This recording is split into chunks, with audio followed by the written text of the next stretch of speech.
নমস্কাৰ সকলোকে।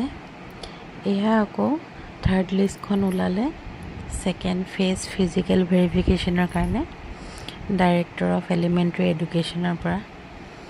ইয়াত যিসকলৰ নামবোৰ আহিছে তেওঁলোকে ভেৰিফিকেশ্যনত গৈ নিজৰ নথি পত্ৰসমূহ দেখুৱাই প্ৰচেছটো আগবঢ়াব পাৰে।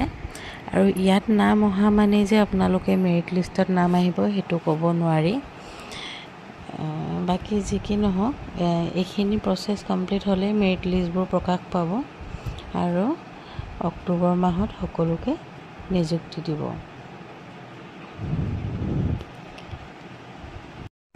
আগত হৈছিলে আপোনাৰ মেৰিট লিষ্ট ওলোৱাৰ পাছতহে ভেৰিফিকেশ্যন হয় আৰু তাত যথেষ্ট সময় লাগে, কিন্তু এইবাৰ চৰকাৰে অকণমান প্ৰচেছটো বেলেগ কৰিছে। আগতে গোটেই নথি পত্ৰসমূহ পৰীক্ষণ কৰি তাৰ পাছতহে মেৰিট লিষ্টখন উলিওৱাৰ ব্যৱস্থা কৰা হৈছে। একেবাৰে চালি জাৰি উলিয়াব যাতে একেখিনি পষ্ট ভেকেণ্ট থাকিও নাযায় আৰু অভাৰলেপিঙৰ পৰাও এইটোৰ পৰা ৰক্ষা পৰা যাব।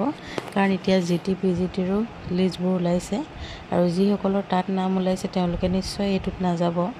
তেনেকৈ হ'লেও অভাৰলেপিংটো অলপ কমি যায় আৰু আগতীয়াকৈ ভেৰিফিকেশ্যন হৈ গ'লে যিসকলৰ ভেৰিফিকেশ্যনত একো বাধা নোলায় তেওঁলোকৰ মেৰিট লিষ্টত নাম অহাটো প্ৰায়ে চিয়ৰ নিচিনাই হৈ পৰে। বহুত কেণ্ডিডেটে কৈ আছে যে মোক মতা নাই, কাক মাতা হৈছে গম পোৱা নাই, এনেকুৱা কথা। কিন্তু আপোনালোকে চাব পষ্টতকৈ ইয়াৰ কেণ্ডিডেটৰ সংখ্যা বেছি। সেইকাৰণে যে ইয়াত মতাখিনিয়ে যে পাব সেইটো আপোনালোকে নাভাবিব। জাষ্ট নথি পত্ৰসমূহ পৰীক্ষণ কৰিছে যাতে যেতিয়া মেৰিট লিষ্ট ওলায় তেতিয়া যাতে যিকেইটা মেৰিট লিষ্টত নাম আহে সেইকেইটাই যাতে চাকৰিত যোগদান কৰিব পাৰে।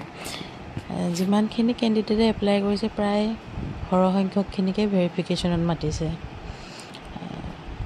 এতিয়া কি বেচিছত মাতিছে সেইটো ক'ব পৰা হোৱা নাই।